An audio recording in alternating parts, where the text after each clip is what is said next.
spending time with her husband, friends, family, including her 12 grandchildren. In her spare time, she connects and celebrates with the women involved in motorsports, taking you behind the wall about their journey of life, racing, and how they juggle everything to make it all work. Welcome to Racing Girls Rock Podcast. Strap in, window nets up, the pedals are down, and when the green flag drops, we go.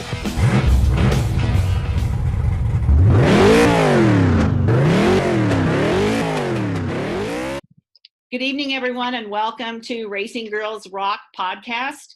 I'm Melinda Russell, and I'm your host for the show tonight. We are sponsored by the International Women's Motorsports Association and Send Out Cards. So tonight, our guest is Tori Knutson. I'm excited for you to meet her, and so we're going to get started right now. So Tori, why don't you first tell us a little bit about yourself, where you live, your family, that kind of thing. Well, thank you so much for having me, first of all. My name is Tori Knutson. I'm from Monticello, Minnesota. I'm 23 years old, and I race sprint cars all over the Midwest. This past season was my rookie year in the 410 sprint car. Racing it pretty much takes up my whole life. I do go to school online for computer-aided drafting and design, and I'm a regular girl. I work regular 40-hour-a-week job and just race whenever I can. Okay, that's awesome. And do you live at home with your family, or tell us a little bit about your family? Yeah, I do currently live at home with my family, so I'm really close to my race car, which is nice. I live with my dad, and my brother is 16 years old, so he also lives at home. And I have a stepmom who lives with us as well. And then my mom also lives in Monticello. And then I have a sister who's going to school in Sioux Falls right now. So she's living in South Dakota, which kind of sucks because she's like my best friend and also a huge part of my race team, just like everybody else here in Monticello. Yeah, that's hard. That's a little ways away for her to be any help on the weekend, isn't it? Yeah, this time of year it is, but she tries to make as many races as she can. Okay, awesome. So what do you want to do after you're done with your CAD class? What kind of job would that be? So that would be just a regular drafter position. Honestly, like it'd be great to work for an engineering company or any company at all that has a drafting position available, but like in the long run, I just want to race full time. I'm going to school because it's hard to race full time, and so you kind of need to have a backup plan. But really, like my main goal is to race full time. Okay, well that's a good goal to have. Absolutely. So, what's your favorite food? Oh gosh, that's a hard question. Probably any Mexican food. I love steak fajitas, and I have a huge addiction to cheese quesadillas. Okay. Yeah. And how about a favorite vacation spot? Someplace you've been or someplace you would like to go? Well, I went to Clearwater, Florida, this past winter, and that was such a fun trip. Just spending every day on the beach was really fun. But I've always really wanted to go to Australia, just, because of the atmosphere. But I also would really like to race in Australia. So just going to Australia and like being on the beach and seeing all of Australia would be awesome. But it'd even be a better vacation if I could race there. Okay, so I've made a lot of contacts in Australia. With people that race, and I know somebody that actually I met her at Eldora. She and her husband were here from Eldora, and they were visiting a guy who raced in the World of Outlaws. Mm-hmm. And so they come here in the summer for, I think she said like 4 or 5 weeks, and then he goes there in the winter and races with them. So that's a definite possibility for you to do that. I'll connect you to her when we're done with our interview. Sounds great. I would love that. Thank you. Okay. So as a little girl, did you play with dolls or cars? It's funny. I had a Barbie Jeep. So, and I literally drove the wheels off of that, but I tore all of the Barbie stickers off and put like, flame stickers on it, and I tried to spray paint it purple, and I had my dad put like a bigger battery in it so I could go faster. Okay. I mean, the dolls and Barbies were okay, but I'd rather, be outside driving around on something. Okay. Sounds good. Yeah. So, do you have anything that most people don't know about you? Honestly, I wish I did, but I'm pretty much an open book. I spend honestly all of my spare time, racing or working on the race car, or trying to find more sponsorships, or just networking with other people, and just I literally spend my whole life just trying to race as much as I can. Otherwise, I'm a pretty mellow lady. I love watching movies and shopping and getting my nails done when I have time. Okay. I like being outside a lot, and I like to work out and be active. Okay, good. So, what do you do for fun during the off season? Oh, geez, that's a tough question. The off season is probably my least favorite time of the year. I spend a lot of time watching like sprint car racing videos and stuff like that. Otherwise, I do live in Minnesota, so we have snowmobiles and stuff like that we go out on, and sledding and tubing at the ski places around here, and fishing. I do go ice fishing quite a bit, and Okay. anything to keep me busy. I don't like to sit around real often, so I'm always trying to find something to do. And mostly outside, it sounds like. So Yeah. that's a lot of fun. Yeah. Mm-hmm. So let's talk about your racing story. When did you get started in racing? How old were you, and what did you first race? Well, I've been going to the track, I think my mom said, ever since I was 6 months old. My dad worked on a guy's car, and he started racing when I was really little. And I didn't start racing till I was 4 years old. I started racing in a go-kart, and I moved up from the Barbie Jeep to the go-kart. I was doing a little bit too much damage on the Barbie Jeep. Yeah. And I raced go-karts up until I was 11. Well, actually, I raced go-karts till I was 16. But when I was 11, I got into the Outlaw 125 carts. And I raced that for 2 years before I moved up to the 600 micro sprint. And then I raced that along with the go-kart until I was 16 years old.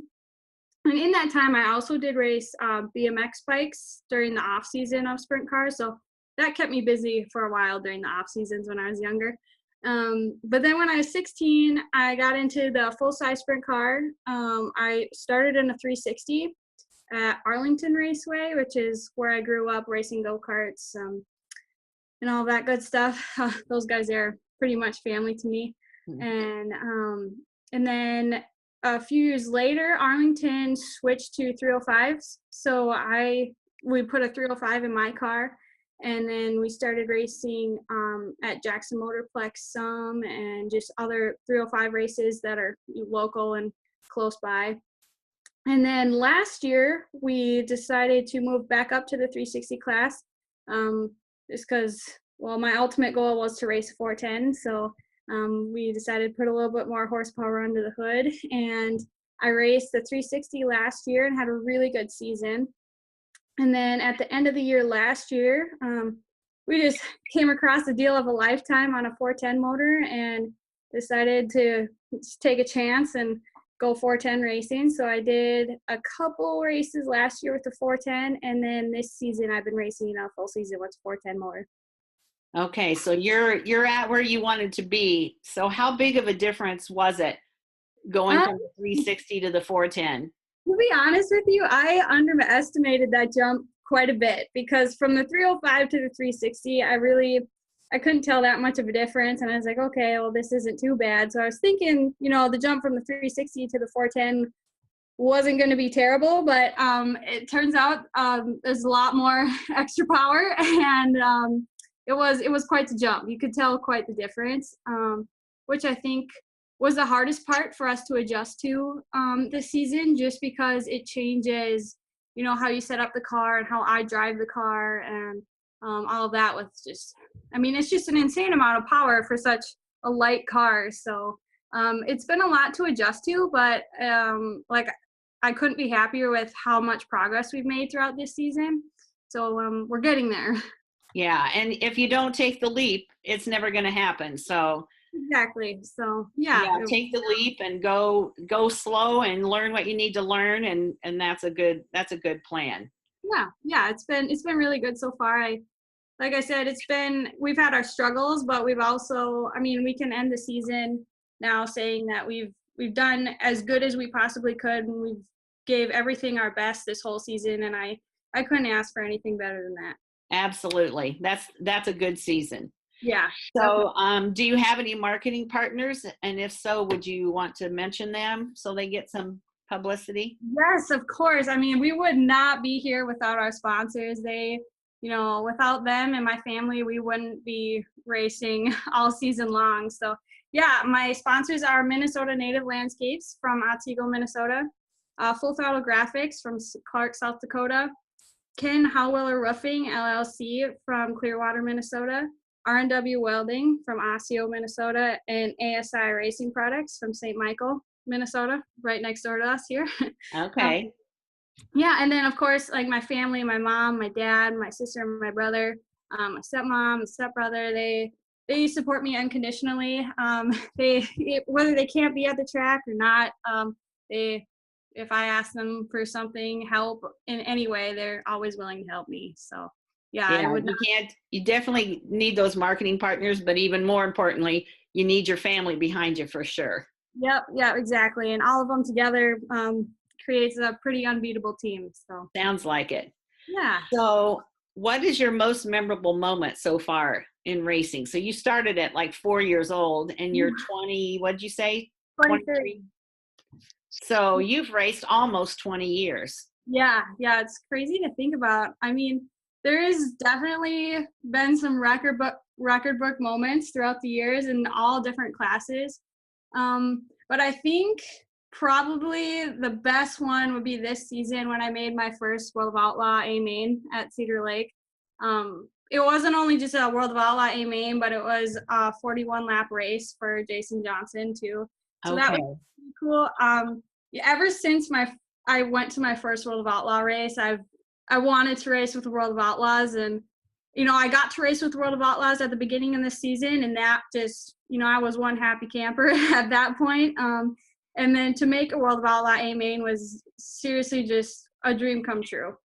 Absolutely, because I saw World of Outlaws at Eldora, and no women. There were no women racing at all that weekend. And I was really disappointed because, I go through the pits and search out the women that are there, and there weren't even very many women like in the pits even helping or anything. It was really strange for me because I thought there would be more women there than what I saw. And it surprises me that there's not a woman racing World of Outlaws. So you need to get busy, girl, and get up there. I guarantee you, I'm working as hard as I can. My end goal would to be racing full time with the World of Outlaws.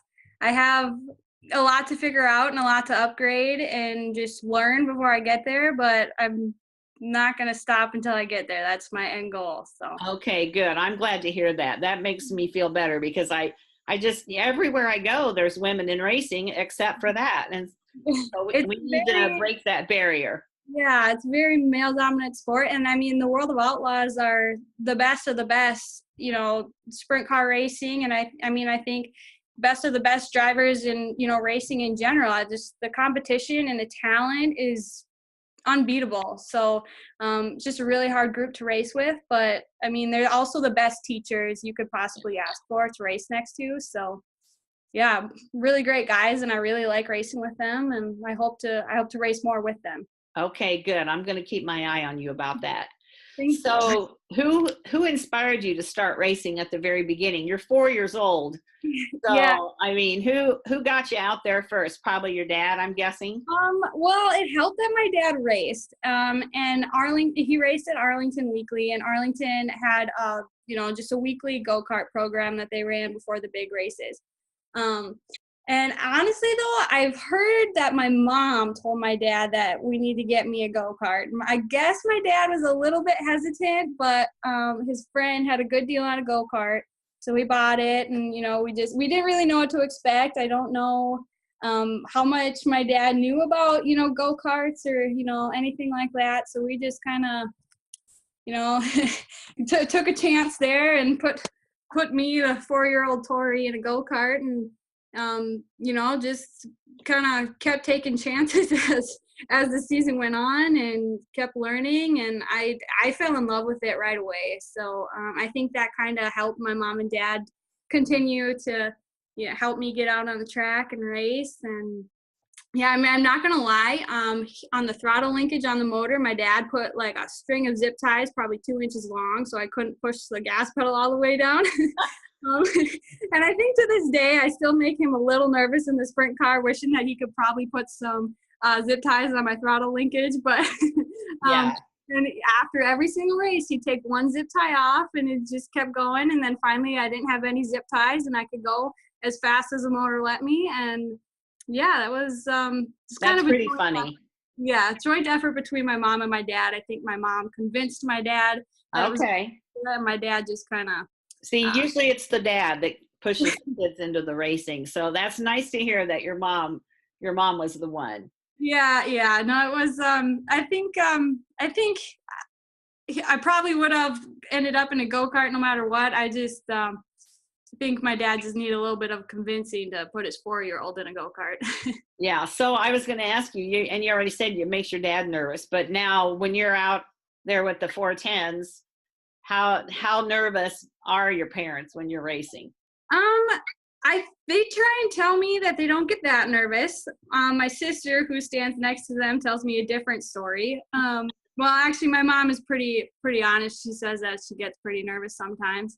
My dad, he's really good at just staying calm and knowing that I'm out there on the track with people who know what they're doing, and that I've been racing long enough to know what I'm doing. And we invest in the best safety equipment possible. So, I mean, really, I am safe out there. In the moment, it looks kind of crazy when you've got 24 sprint cars on a track going over 100 miles an hour all together. But right, when it comes down to it, they know that I'm safe out there, and they know that I'm doing what I love. So good. Yeah. Good.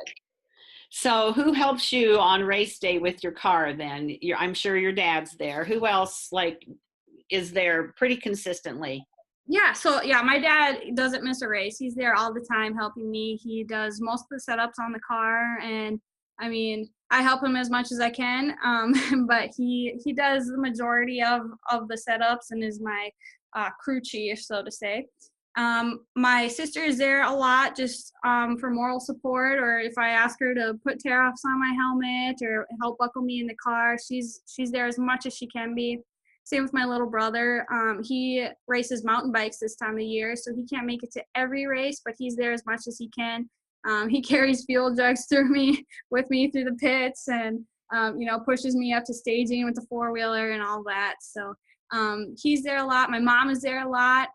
She doesn't like to stick around too much and watch all of the action go on because it makes her nervous. She just kind of sits on the sidelines, and if I need her, she's there, for moral support. And yeah, that's pretty much who's there consistently throughout the season. And I have my friends and other family members that try and make as many races as they can just to watch and to support me. But it doesn't always work out because I actually haven't raced too many races in Minnesota. Other than Jackson Motorplex, but that's still a 3-hour drive from most of my friends and family. So, okay. Yeah. So I was going to ask you, where do you normally race? So I guess the track that we go to the most would be Jackson Motorplex. That's 3.5 hours from my home. Otherwise, Cedar Lake Speedway we go to, pretty often throughout the season, and that's much closer to home for me. Otherwise, we pretty much hit the 410 specials around here. We went to Fargo a few weeks ago. I went to Knoxville, Iowa last year. I'm hoping we can go there again soon in the future. And there was a race next weekend in Spencer, Iowa, that we were gonna go to, but unfortunately I wrecked my car last weekend, so our season is done 1 week early. So yeah, we kind of travel around the Midwest, within a 5-hour driving range from home. Okay. So Knoxville, Iowa, do you know McKenna Hassey? Yeah, I raced with her last year for a 360 race and follow her on social media and all that stuff. All right. She's about the only other girl I know or know very much about that races like you do. So you two are going to be the up and coming young ladies in the sprint car world. Oh, thank you. Yeah, it's she's a really great girl. I haven't talked to her a whole lot, but she's definitely doing really great things in the sprint car world. Yeah, she is. So what has been your best finish in the last couple of years, or, what would be like your proudest moment and your best finish? Well, last season with the 360, I don't think we had one finish outside of the top 10. And I think, the majority of them, I've placed, top 5 or, 6th place finish with the 360.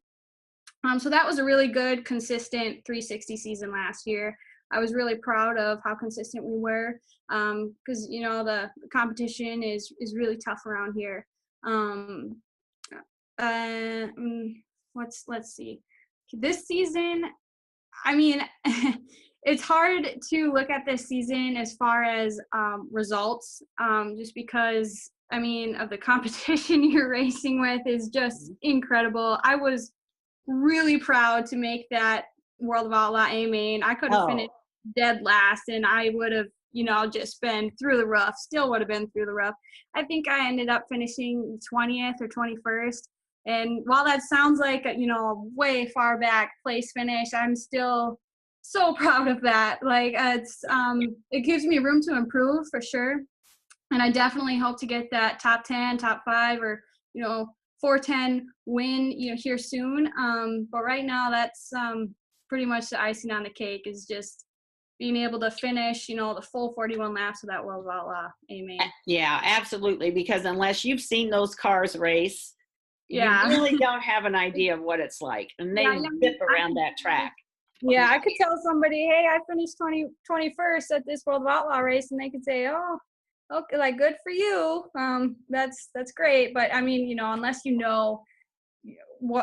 the World of Outlaws are and how hard it is just to even show up and have enough guts to race with them, right? It doesn't mean a whole lot. So it's not top 10 or top 5 or a win, but it's a win in my eyes at this point. Yeah, I would say it's a win because you weren't last, and just like you said, just to be in the A main, that's amazing. So that was a great race for you, I'm sure. Absolutely. Yeah. So, do you have any kind of a racing story, either a funny story or about a wreck you had or about a fan, any kind of a racing story that you would want to share with us?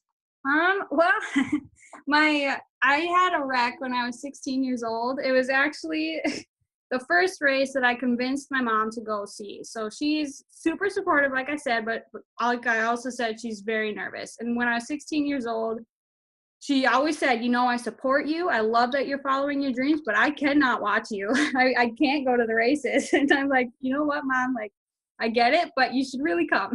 And so I finally convinced her to come to the races. And I was having a really good race. The guy I was racing with happened to spin out in front of me, and I had nowhere to go but into him, and I ended up rolling. It wasn't a terrible roll, but I ended up catching on fire when they tipped me back up, and it was a pretty big fire. It's kind of traumatizing as a 16-year-old. I had a little bit of an issue with fires after that for a little while. I can see why. Anyway, I couldn't get my seatbelts undone right away, so I was in there for a little bit longer than would be necessary, than what we would want to see. So I threw my steering wheel out, and my steering wheel was on fire. and I guess I hit a safety official and it burnt his eyebrows off. Oh And dear. and it just keeps going downhill from there. And I jump out and I was, on fire. And there was a safety official that I didn't realize was in, like, trying to get me out of the car, trying to undo my belts. And I jumped out and I landed on him. So he got on fire too. And then we're just both rolling around on the track. And the other safety officials like, stop, I have a fire extinguisher. And I mean, you're on fire. So you're like, no, you need to stop, drop, and roll. Like, yeah, exactly. I learned that in second grade. Yeah.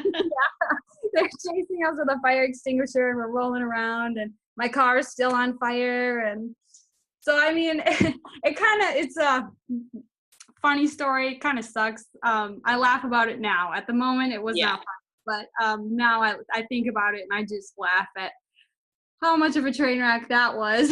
Yeah, and the fact that it was your mom's first race and then all the things that happened, it's kind of a comedy of errors. Like you said, at the time, it wasn't one bit funny. Right, yeah. But now you can look back and be like, yeah, I burnt his eyebrows off and I fell on the guy. And so now it's kind of like a comedy routine on television, So it might luckily take Mom a while to laugh at that. She actually did not go to a race probably, I think, for a year after that. It took me a while to convince her that she just should come, and that doesn't happen all the time. Right, exactly. But so just all of that combined made for an interesting night, but a funny story. Exactly. So are there other women that you race against typically, or are you usually the only one? I mean, there's other girl racers around here, actually a few of them that I've met. I raced with Paige Polyak. I raced with her a couple times this year. I don't get to race with her too often though. And then there's a girl around here that races non-wing, and I met a girl in North Dakota. She wasn't racing that night, but she races sprint cars too. Otherwise, from the random, races throughout the off season, usually I'm the only girl in the pits with a fire suit on. But yeah, like I raced Paige a couple times this year, so that was really cool. Okay. So if you had a mom and daughter, we're not going to ask your mom to give them advice, but we're going to ask you. Yeah. If you had a mom come up and say, my daughter wants to race sprint cars, what advice would you give them, or what would you say? I would say do it. I mean, it's a great sport to be involved in, whether you're, a guy or a girl. The community is second to none. It's literally just one big family, which is awesome. And I mean, it's so much fun just racing, I mean, racing itself is awesome and unique and just, like nothing else. And to be able to experience it is something that I feel so lucky about. But it's also really character building. I mean, racing is a humbling sport. I mean, you can, like I said, I went and made a World of Outlaw A main, and then just this last weekend, I, wrecked a car by myself. And it's just, it keeps you on your toes, but it also is just very character building and something that I think more people need in their life. Yeah, I think you're right, because you learn how to win gracefully and you learn how to lose gracefully. Yep, exactly. And there's just so much more than just the racing aspect that ties into it. I mean, marketing yourself and having partnerships, sponsorships, learning how to represent not only yourself but other people, and understanding that you are the face of these people at the racetrack, and just having that part of your characteristics is huge, and I think something that makes me a big part of who I am. And so I'd say do it just because it's fun, but also because I mean it teaches you a lot about life, whether you think about it or not. Okay, good. So let's talk about social media a minute. That's how I met you. I say this every interview. Most of the time, that's how I've met all of you young gals. So I know you're on social media. So how do you use it to like brand yourself or get the word out about who you are and what you're doing, that kind of thing?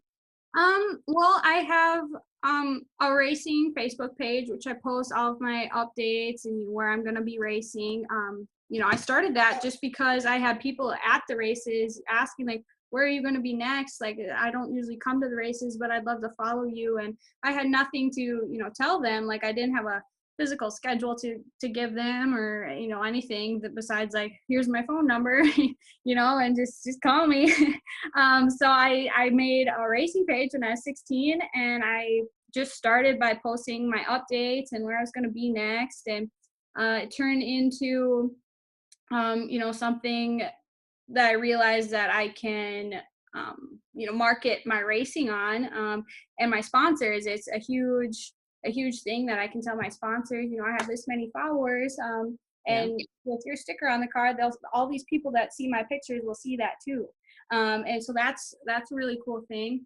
And it's just, I don't know, I just use it as a way to let people know where I'm going to be, and let them know where I'm going and how much we progressed and what my plans are. And anybody can follow that, and anybody can just check on what I'm doing, which I think is huge. The social media is a huge part of getting your name out there, and finding sponsors, and just new friends for that matter, and just everything. It's really good tool to bring your racing to the next level. Yeah. If you use it correctly, there's some people I wish would take a little training, but as long as you use it correctly, some people don't get it. It's hard. I've had to go through a learning curve with the social media aspect, but it's definitely worth it. Yeah, it is. It's worth it, because I wouldn't have met you if I hadn't seen you on social media. So that's good. Yeah. So what is your goal for your racing career? I know World of Outlaws. Do you have like some steps that need to take place? Is it a 2-year goal, a 5-year goal? What do you think?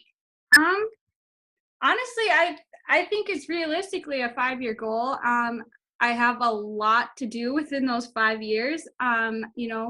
Sponsorship is a huge thing. Finding, every driver is always looking for sponsors, and it's not a cheap sport to participate in by any means. Let alone to race as much as the World of Outlaws do, or even the All-Star Series. They still have like a 40 50 race season, right? And that takes a lot of money and a lot of time and a lot of help to come along with you, which isn't cheap. And just seat time, I mean, like I said, this is my rookie season in the 410. It's my 8th season altogether, but I still have a lot to learn behind the wheel. And that just comes with seat time. So I just, need to be in the car as much as I possibly can.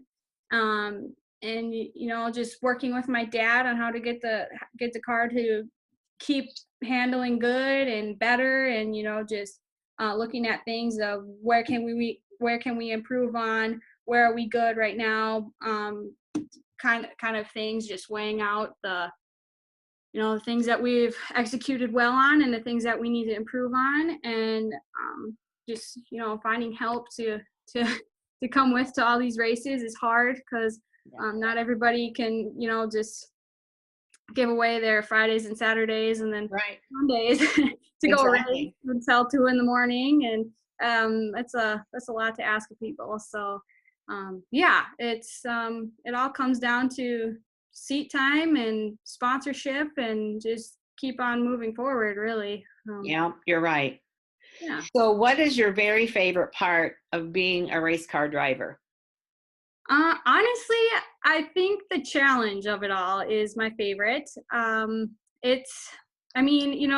all the things like meeting the fans and people that look up to you, and just being able to call yourself a race car driver is awesome and really cool. But I think when it all comes down to it, and if they give you the push start and you're about ready to line up for a race with next to Donnie Schatz and Darren Pittman and all of these huge names, and just not really knowing how it's going to go, but just knowing that you're going to give your best and just try and be better each time is hard to do when you're racing with people like that. So I really just like the challenge of wanting to go faster with each lap and wanting to be smoother with each lap, and just getting better finishing places and setting up a car that handles better and all of that. I really like the challenge of it all. Okay. So what is it that you're thinking about right before they drop the green flag? Honestly, I say a prayer and ask God to keep me safe, fast and smooth. And yeah, I'm pretty much just, I'm gonna floor it, but I'm also just asking to be safe and everybody else to be safe with me. And then the green flag drops and it's all game on. Yeah, absolutely. So what is your car number and how did you choose it? So my car number is 14K. I've been in 14K since I was 4 years old. I chose that number because my birthday was November 14th. Okay. As a 4-year-old, that was pretty big day of the whole year, was my birthday. So 14 seemed pretty fitting. But we showed up to the track and there was already a number 14 go-kart there. So they said you can either put an X or a K behind it or change your number. And we just decided to put a K behind the 14 and just kind of stuck. Okay. All right. And what color is your car? This year my car was mostly purple with some orange and black and white. Okay. All right. I'll dig a picture off Facebook and post it on our page. That sounds good. Yeah, so people can see your car. Yeah. So on race day, do you have a routine? Do you eat the same things? Do you have something special that you always wear besides your fire suit? Anything like that? Race days are pretty hectic. Honestly, I forget to eat. Usually I'll go to Starbucks and I'll get some coffee because I'm a huge coffee fanatic. And just, the fact it's race day gives me it's a special day. So I have an excuse to go to Starbucks, which is always good. Always making excuses to go there. Right. I have coffee and then if I remember to eat lunch, it's pretty much whatever we have close by, whether it's a sandwich or, we are big pizza fans over here. So sometimes we order pizza or, just something random. Other than that, I don't really eat at the track. It's because there really isn't that much time to, just run and go get chicken strips or a burger or something. But on the way back, I'm usually starving. So we usually stop at a gas station and just grab something random. Usually it's like a Snickers bar and a bag of munchies or something really unhealthy. Yeah, so that's pretty much how my diet is on race days. Otherwise, the only other thing I could think of was like when I'm suiting up, I always put on like my right sock first, or I put my right leg in my fire suit first. When I put my gloves on, I put my right glove on first and my right arm restraint on first. I don't know why. I just always put the right thing on first. Are you right-handed? I'm actually left-handed, so it's really. I wondered if that was why. Maybe you were left-handed. Okay. Yeah. Mm-hmm. I have girls that tell me they have a certain pair of socks they always wear or a certain t-shirt they always wear. It seems like girls, I've interviewed more girls than guys, obviously, but it seems like girls have a little bit more of a routine than guys do. Yeah. It's little things like that that I just randomly do. I don't know. Yeah. So why don't you tell us how people can follow you on social media? I want to get that out there. You've got your race page, but tell us what it's called and how they can find you. Yeah, so my Facebook racing page is Tornado Tory Racing. That's just what it's called on Facebook. And then I have Instagram and Twitter, and that's at Tornado Tory 14 on both of them. Okay. All right. Awesome. Yeah. Now, we talked about your friends and family coming, but what do your friends think about you racing? Is it like no big deal because you've always pretty much done it, or how do they feel about it? Yeah, so the friends that I've had for forever, they're just like, yeah, like this is my friend Tori, she races, it's whatever. I wrecked this past weekend, and I was just at dinner with my friend Melanie yesterday, and she's like, that's just crazy that you go and do that on the weekends. Like it's like hit her really quick, like, oh my gosh, like my friend Tori, like she goes and races sprint cars and she goes really fast and sometimes she wrecks really bad, and it just so randomly they were like, oh my gosh, wow. And like, they kind of like get it, or like they'll come to a race and I have some fans that are wanting autographs and they're like, oh my gosh, my friend signs autographs. Wow. And it's just little things like that they realize like, oh, okay, so this is a little more than just a hobby on the weekends, I guess. Otherwise, yeah, it's just part of who I am, and anybody that's friends with me or knows me knows that that racing is my life. It's really all that I really know how to talk about. Otherwise, aside from talking about racing or anything to do with racing, whether it's my racing or somebody else or anything, I'm really shy. I'm very soft spoken outside of anything with racing. So yeah. That's good to hear. I'm going to tell my granddaughter that. My granddaughter races a front wheel drive car. She started out in quarter midgets, she and her sister, but she's usually pretty quiet. Yeah. And even when she gets interviewed, she's still a little quiet, but we're working on that because you've been very open and able to share today, and I think that comes with age somewhat. Yeah. And you've probably been interviewed a few times. But I do run across, the younger the girls are, it seems like the harder it is to pull the information out of them. But you've been very open and sharing, so that's been great. Oh, yeah. So what about your racing or yourself have I not asked you about? I've gone through my questions, so what else would you like to share with us?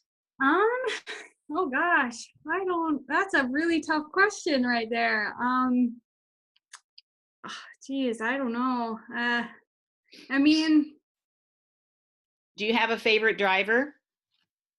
I have a couple of them. I really like to watch Kyle Larson race. He's just insane. I'm pretty sure he's superhuman or something, because any car that he climbs into, he just does so good. I mean, he never stops. It seems like he races, if he has a Friday night open, he flies wherever and races a sprint car, and then Saturday he might be in an Xfinity car, and Sunday he's in a cup car. I mean, he just races constantly. Yeah, it's crazy. I mean, I can't imagine how much energy that guy has, because I mean, after like a 3-day race weekend, I'm feeling like I got hit by a truck or something, because that's a lot of work. So I have a lot of respect for that guy, and just to race that much but do so well it's really hard to do. And I don't think people who don't race or are just fans, they don't really realize like how hard that is to do.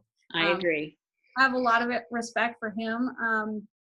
I'm a huge Donnie Schatz fan. People have their opinions about him because he wins so much. He gets booed at a lot of races just because he wins everything. But again, I don't think people realize how hard that is to do, and like how good and how just mentally strong you have to be to race that much and just win that much. I mean, it's something that deserves a lot of respect. And just his driving style is really smart, and I have a lot of respect for that guy as well. Yeah, my husband and I think I told you, we went to Eldora for the King's Royal, and of course he won it. And I'm learning about sprint cars. Sprint cars visit, like where I live near Kalamazoo, they might come once or twice a year to some of the tracks around here, but I never really did follow sprint car racing very much because I didn't really get much exposure to it. Yeah. But of course I'd heard of him. And when we went to Eldora, and they announced him, he got a lot of boos. And I was thinking, well, that's because he's successful. Because I think the more successful you are and the more consistent you are, the more people really take sides. So I'm a Kyle Busch fan. And so, it's kind of the same thing. He's a really good driver and people either love him or hate him. And I'm okay with that. I like a lot of the NASCAR drivers, but it kind of is how it is. When you're successful, you have to expect that there's going to be a certain number of people who are going to be jealous or think that you've got some kind of advantage that nobody else has. And really what it is a lot of hard work. Yeah. And it takes a lot of mental toughness too. to do all that. Yeah. And I think that brings up a good point. I mean, especially like, I mean, these best of the best at what they do, and they're getting booed. And like, because this is the Women in Motorsports podcast, it's just, that's something people have to realize, especially like being as a girl in a male dominant sport. There's more women coming up in this sport, which is awesome to see, but you just have to remember that no matter what people say about you, you just have to remember that that's their opinion. You can't change that. Just because they think that about you, that they don't think you can do it, doesn't mean that that's true. You just gotta keep pushing forward and doing your thing, and the right people will come into your life, and the wrong ones will keep having their opinions about you. Exactly right. So yeah, I appreciate you sharing that. Yeah. So is there anything else you'd like to share with us before we hang up? Well, I mean, that's pretty much my whole racing story. I can't really think of anything exciting that I haven't shared yet. Okay. All right. Well, I appreciate you taking time today, Tori, to meet with us and to record this podcast. And we want to thank you so much for your time and wish you the best of luck. I know you said your season's over for this year, but that just gives you more time to work on that car for next year. Yep, exactly. I'm already sorting things out and getting things ready for next year. I'm really, really excited to see what next year brings for us. Yeah, I am too. I'll be keeping tabs on you, and hopefully you're going to race somewhere close where I can come and watch you. That's my goal, is to, once I meet people, I want to come and meet you face to face and watch your race. So hopefully that'll work out. Yeah, that would be great. And thank you so much for having me. It's been really great talking with you. Okay. Thank you, Tori. Yep. Thanks. Bye. Bye. Thank you for listening to Racing Girls Rock Podcast. Follow us on Facebook at International Women's Motorsports Association, or on Instagram and Twitter at the IWMA Nation. And if you know someone that should be on our show, drop us an email at iwmanation@gmail.com.